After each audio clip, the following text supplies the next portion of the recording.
What is done to infanticides in this country? Oh, their heads are cut off. Oh. Is that not right, Monsieur de Villefort? Oh, yes, you're right. You are right.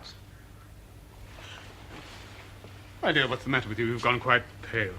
Monsieur de Monte Cristo telling us horrible stories, doubtless intending to frighten us all to death. Really, Count, you frightened the ladies. I only wanted some air, that was all. Are you really frightened, madame? It's purely a matter of the imagination. Madame Danglars is ill. She should be taken to her carriage. Oh, no, thank you. I've quite recovered. I'm sorry to have behaved so foolishly. Oh, but the blame is entirely mine, madame. You are quite right. It was certainly not a story for somebody so sensitive as you. Then let us change this atmosphere. Eugenie, why not sing for us? Yes, Good idea. I should be happy to do so, but I don't accompany myself. Oh, Maximilian plays the piano. Eugenie will sing for us if you accompany her. Please. It will be an honor for which my talents are scarcely suited. Oh, I'm sure you play the piano very well. I'm sure you I'll do my best, mademoiselle. Call at my office tomorrow. My dear Count, if this is an opportune moment, I would like a few words with you. Oh, by all means. But what's the matter with you? You look quite careworn. Really, sir, you alarm me. Is it a matter of business you wish to speak of? Well, let's call it that. Shall we go into the conservatory?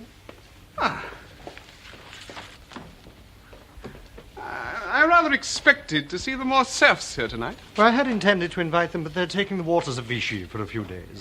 But tell me, Monsieur le Baron, is it true that you have suffered some financial reverse? I? The devil. Who told you that? Oh, no one. It's just a rumor.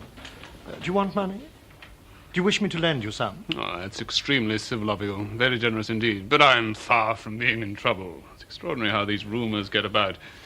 I did have a minor setback recently, but good heavens, to a man in my position, it was the merest drop in the ocean. I'm very glad to hear it. But you wish to speak with me?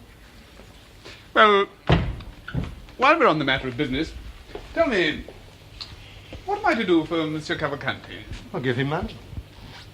If he's been recommended to you, the recommendation seems good. He has opened an account at my house and also made an allowance for his son.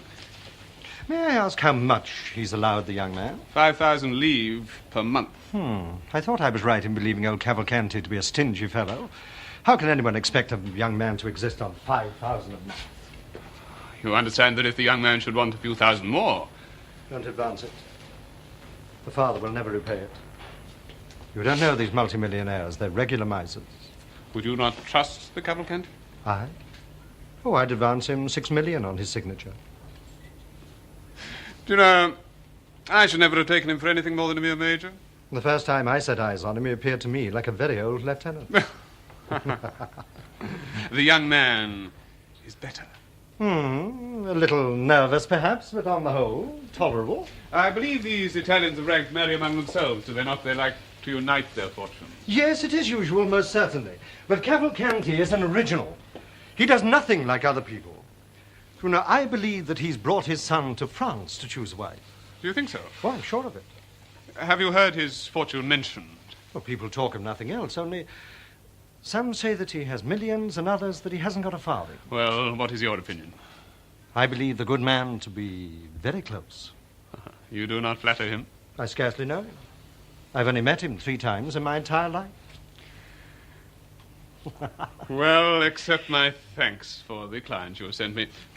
By the by, when these kind of people marry their sons, do they give them any fortune? Do you wish to marry the young man yourself, since you're asking so many questions? It would not be a bad speculation, I fancy. You're not thinking of Mademoiselle Danglars, I hope. And you don't want to see poor Andrea's throat cut by Albert, who is, after all, engaged to your daughter, I believe. Certainly, le Comte de Morcerf and I have talked about this marriage. Yes, it would certainly be a triumph to unite a fortune like yours with the wealth of the Cavalcantis. But Albert's father might prove rather awkward. And after all, the name of de Morcerf must be equally ancient as that of Cavalcanti. Now, I can't see him yielding to an Italian. My dear Count, can there really be some point on which you are not informed? Why, very easily. Then let me hasten to enlighten you. Morcerf's origins are even more humble than my own. I may not be a baron by birth, but my real name is at least Danglars. Do you mean to say that his isn't Morcerf? Indeed, it is not. When I was a poor clerk in Marseille, he was an even poorer fisherman. A fisherman? Is that possible? Well, what was he called then? Fernand Mondego. Fernand Mondego. I've heard that name before somewhere. In Greece. No, it cannot be the same man. Oh, why not? Fernand was in Greece. No, the man I'm thinking of was Instructor General to Ali Pasha. That was Fernand. You astound me, Monsieur le Baron. Something you know. Something I cannot repeat. There was a mystery linked with the affairs of Ali Pasha. I beg you, my dear Count, if this information is discreditable to Morcerf, tell me what it is. For my poor daughter's sake. You place me in a very difficult position. Have you an agent in Greece? Naturally. Very well. If it concerns you so much, I can only give you this advice. Write to your agent and tell him to go to Yanina. Ask him to find out what part Fernand Mondego played in the catastrophe of Ali Tebelin.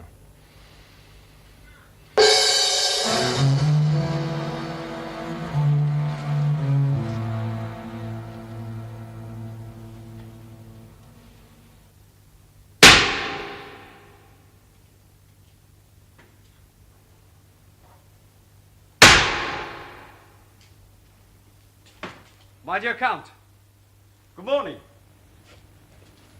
Welcome home again. I only arrived an hour ago from Vichy. Came directly to see you. That's exceedingly kind of you. Well, what news? Tell me all you've been doing in my absence. And what do you mean by that? I spent 10 days with my parents at Vichy. I come back to a scene I scarcely recognize. Be specific. For example, Madame Danglars. What about her? An active, healthy woman who, to my knowledge, has never suffered a day's illness in her life. She's not ill. Oh, certainly not ill. But a convenient migraine confines her to her room. No one set eyes on her for days, not even poor Lucien Debray. You blaming me for her indisposition? These days I attribute any unusual occurrence to your intervention. I see you as a kind of a grand puppet master. You pull the strings, we dance. Any evidence for this remarkable theory? No, none at all. Except before you arrived in Paris, life was more or less predictable. Now it no longer is. Things happen. Like Madame Danglars' migraine? A small thing in itself, but it's part of the pattern. Everything you do seems to involve one or other of us directly or indirectly. And then your house at Auteuil.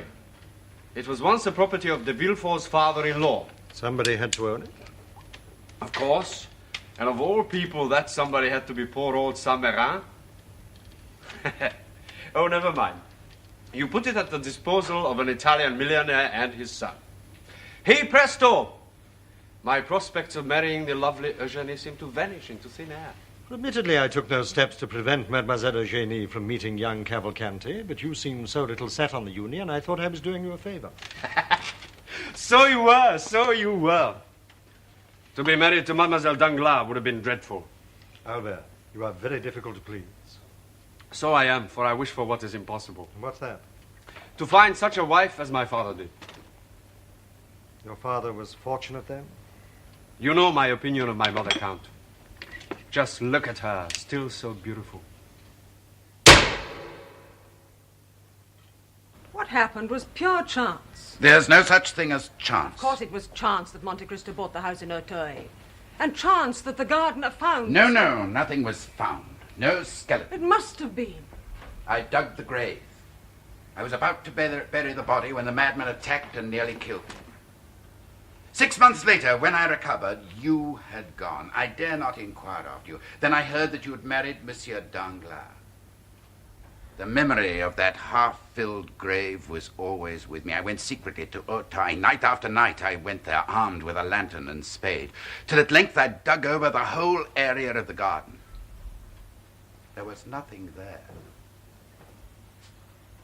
I think that the man who attacked me thought that I was burying treasure.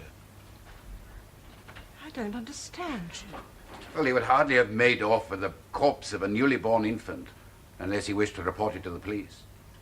No report was made to them. What do you say?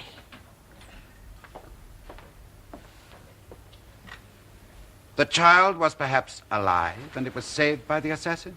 My child alive? You buried my child alive? You weren't even certain it was dead? I merely supposed so, as I might have supposed anything else.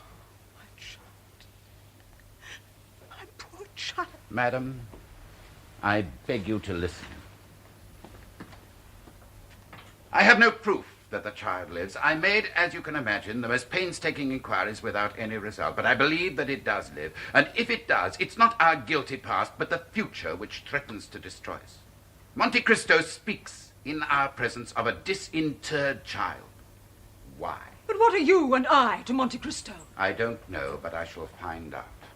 That's why I had to see you, to warn you against him. You have never revealed our connection to anyone. No. Never to anyone. You've never kept a diary? No. Alas, my life has been spent in frivolity. I only wanted to forget it myself. You might have talked in your sleep. I sleep like a child. Don't you remember? True. Well, I know what I must do. My best agents shall be employed. Soon I'll have the life history of Monte Cristo, who he is, whence he comes, and where he goes. And armed with these facts, I shall act, and perhaps save us. If it's not already too late. Will you promise to keep me informed? Have no fear on that score. I believe that I am less afraid than you are. I know what a courageous woman you are. It's not that.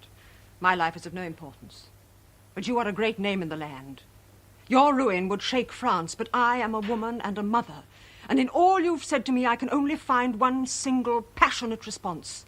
Perhaps my son, the child born of our love, still lives.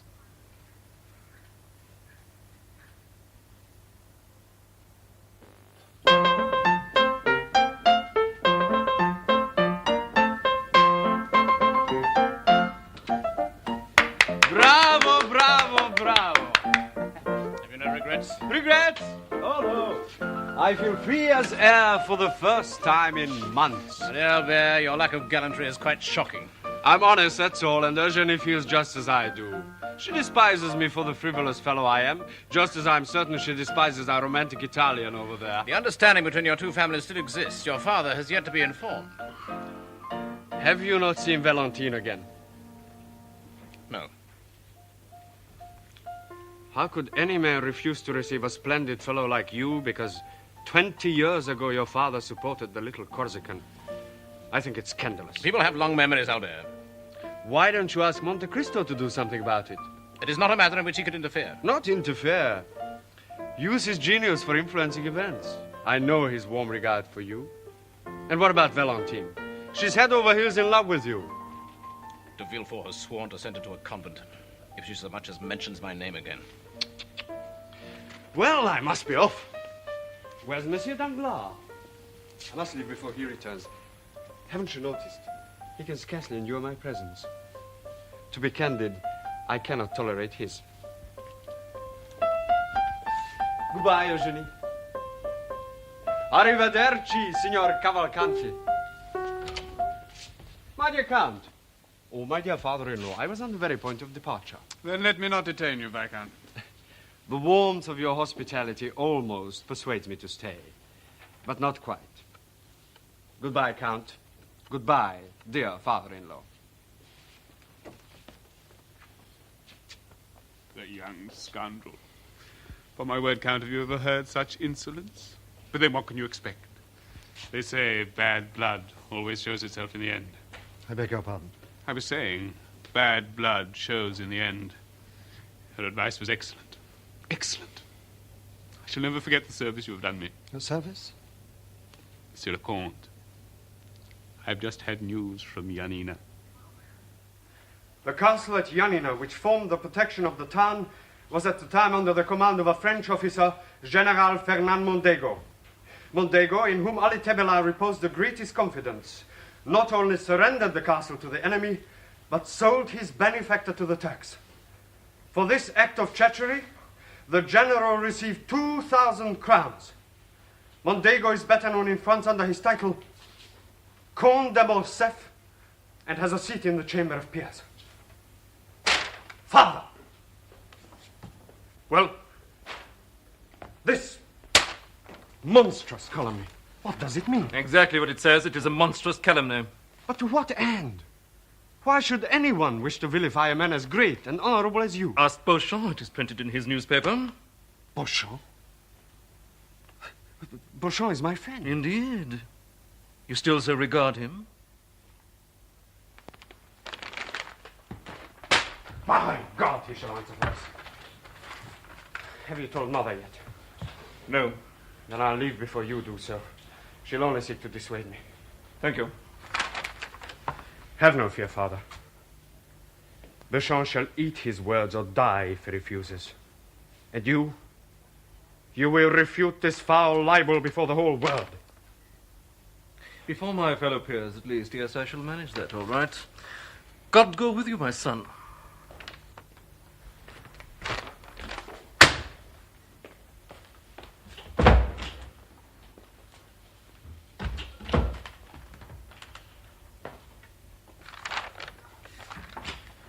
Where was Albert going in such a hurry? He hardly greeted me. The boy's upset. Was that why you wanted to see me? Partly there are two reasons. This morning I received this letter from Baron Danglars. He no longer wishes his daughter to marry our son. You astonish me. I thought his heart was as much set upon the match as yours. That is no longer the case. You have known my feelings all along, Fernand. I have never sought to hide them. But what has brought about this sudden change of mind in your old friend? Oh, now, that brings me to my second reason. This newspaper report which I think you should read.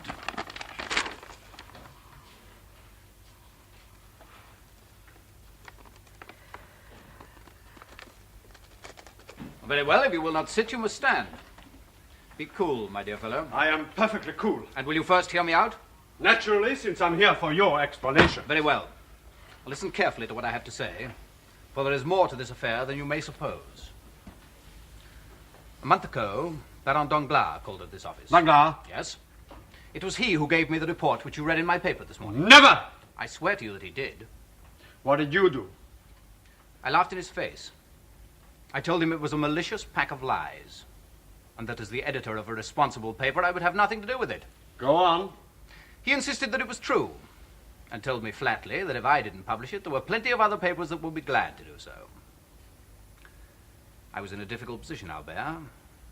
I could see that he meant what he said, and I knew the damage which such a report, even though it were false, could do to a man in your father's position. In the end, I bargained with him. Bargained with him? Yes, I bargained for time. I asked him to give me a month, and unwillingly he agreed. But why? What did you hope to achieve? I hoped to prove that the report was false. Do you know why you haven't seen me for the past 3 weeks? No, I simply heard you were away. So I was. I went to Janina. A week to get there, another to return. 4 days in quarantine. 48 hours to stay there. If you don't believe me, there's my passport.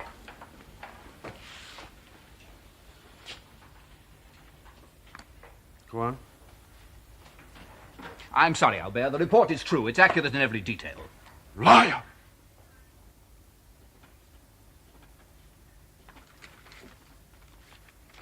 Signed statements by the mayor of Janina and 3 other important men of the town. You were my friend. You made it public knowledge without a word of warning. I had no choice. I had made my bargain, and when I reached Paris last night, Danglars was waiting for his pound of flesh. Who honors bargains with a man like that? I honor the truth, Albert. That is my task as a journalist. And the obligations of friendship, they mean nothing, I suppose. My regard for you is unchanged. But you know as well as I do that I could not on that account conceal your father's crime. Oh. What will happen, Bishop? The Conde de Morcerf will have to answer to his fellow peers. Who knows, they may acquit him. Will you give evidence? No. My job is done. I have published a report in good faith. No one but you knows that I have a deeper knowledge. But there is one question you've not asked, Albert. What's that? Who told Danglars how he might come by this information? You know the answer. Yes, Danglars gave it to me himself. Well? It was your friend, Monte Cristo.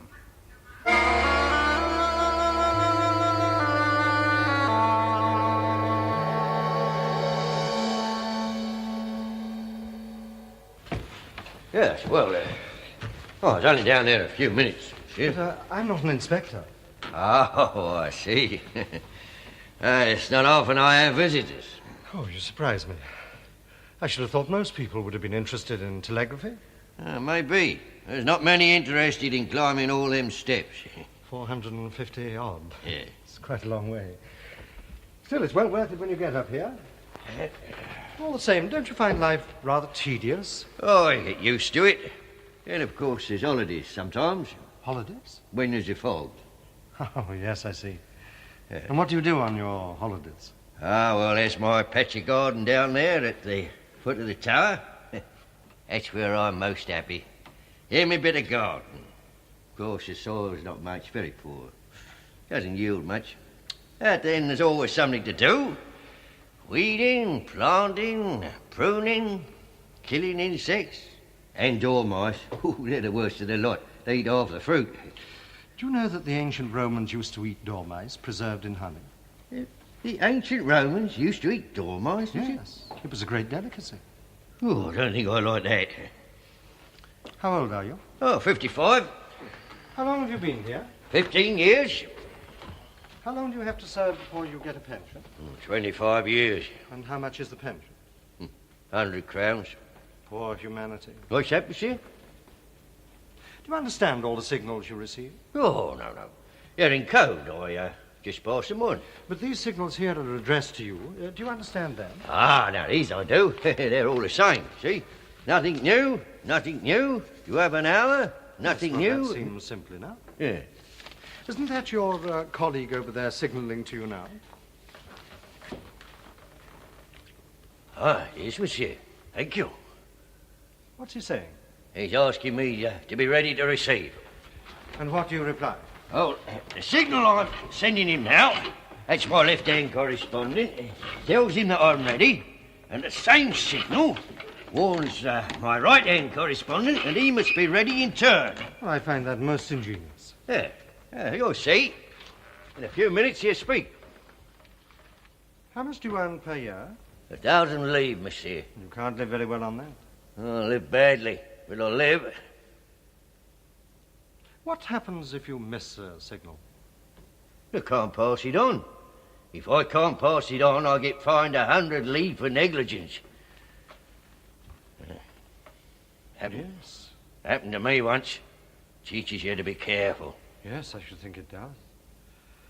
And what happens if you alter a signal or substitute another?